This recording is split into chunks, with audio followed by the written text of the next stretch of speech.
Hello, just a quick introduction to this video. Out of all the videos I've uploaded to my YouTube channel and Instagram and Facebook over the last good few years, this one has had the most comments all over the place, asking for a tutorial on it, which is the 2 guitar solos from the live in Montreal version of Play the Game.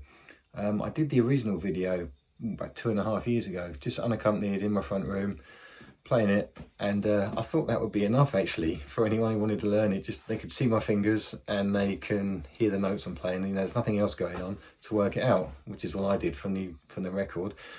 So to my ears, this is what Brian played, but again, people seem to want to see what I was doing, so I've done this video.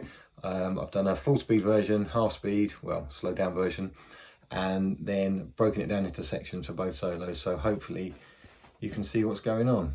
This is the version I've always played live over the last few years in my Queen Tribute band and other Queen Tribute bands. I've never played the studio solo.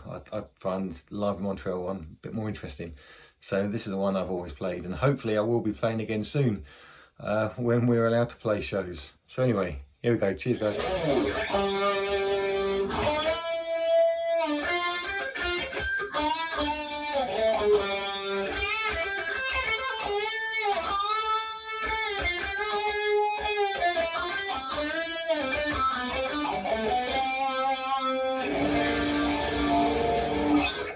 And slowly.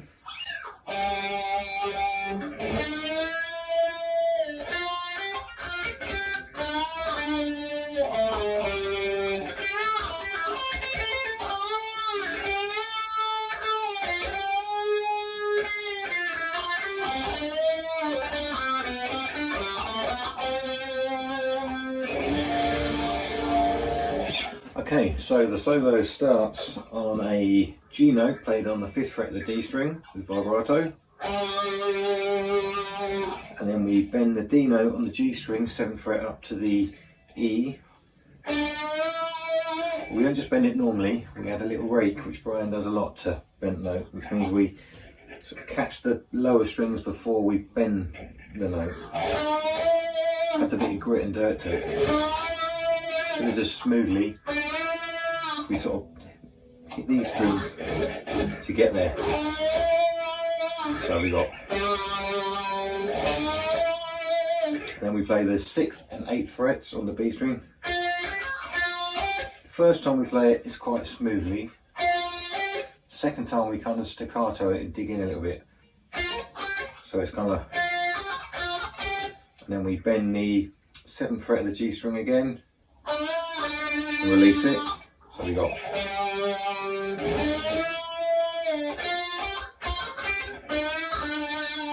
and we've got a little chromatic run, 7th, 6th, 5th fret of the D string, A flat G, and then we're up to the sort of A minor pentatonic area around the 5th and 8th fret to the B and top E strings. So we've got that after the, so off that pentatonic run, we bend the 8th fret up a tone on the B string, then we kind of hammer on and pull off from the 5th fret to the 8th, and then we do 2 notes on the high E string 8, pull off to the 5th, hammer on to the 8th, pull off to the 5th, bend the 8th fret on the B string again, and we do a little sort of release that bend down to the 5th and then quickly bend again to the 8th, and we do a, so we kind of bend in the 8th, releasing to the 6th fret, F, bend in the 8th up half a tone, so we're sounding the 9th fret to the 10th, so that little section.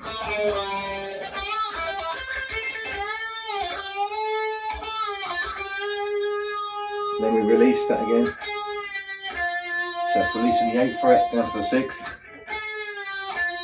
and then we're playing the 5th fret B string, which is the E, 5, 6, 8, 5th fret G, bending the 7th G string again,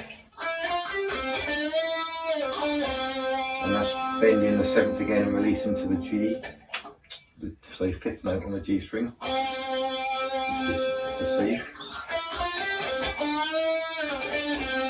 we drop down to the 4th fret of the G string, 5th, 7th, down to the 5th of the D string, 7th of the D string, 4th of the G string, and 5th on the G string to finish the C note.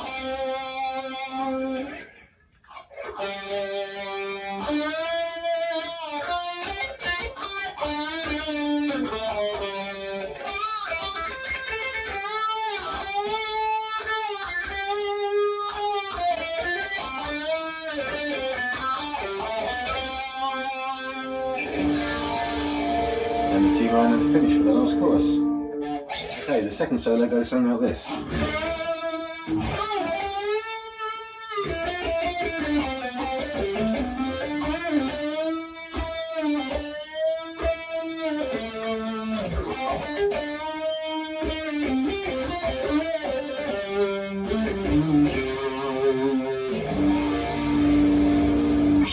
And a bit slower.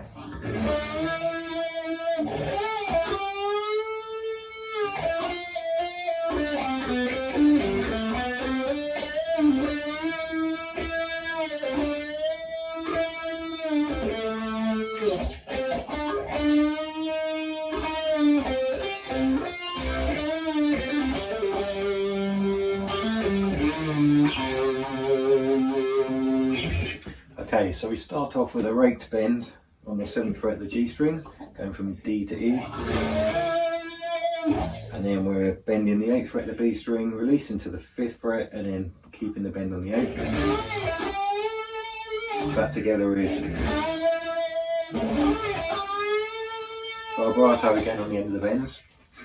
And then we're down to the 5th fret of the B string, and then we're bouncing, but hammer on, pulling off between the 6th fret and the 5th. And then we're running down the scale, starting on the 7th fret of the G string, 5th fret, 4th fret, back up to the 5th, 7th, drop down to the D string, 5th fret, 7th fret, 4th fret of the G again, 5th fret, and 7th fret. And then we kind of do this little bend and release on the 7th fret, dropping down to the 5th, back up to the 7th. Do it again. And the last time we land on the 7th fret of the D string. And then we play 5th, 5th, 7th, and a little half tone bend on the 7th. So.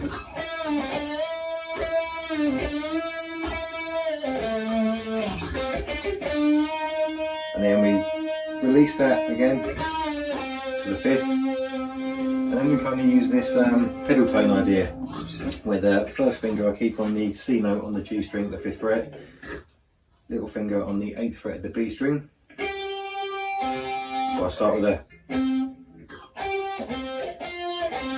so I'm bouncing between the 8th and the 6th fret on the B string, but keeping the 5th fret of the G string playing. And then we're bending again on the 7th fret of the G, down to the 5th, 5th and the 7th again on the D string. So I'm kind of doing,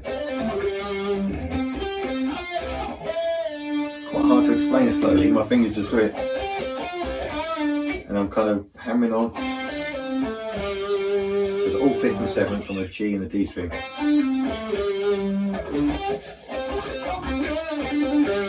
And then I blew the 7th again down to the 5th.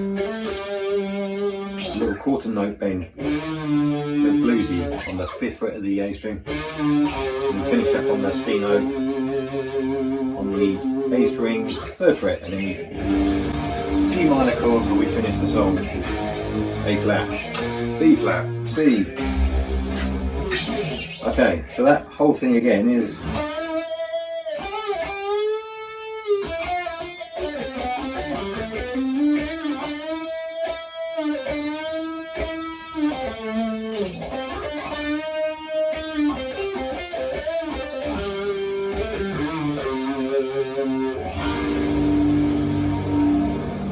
and we're done.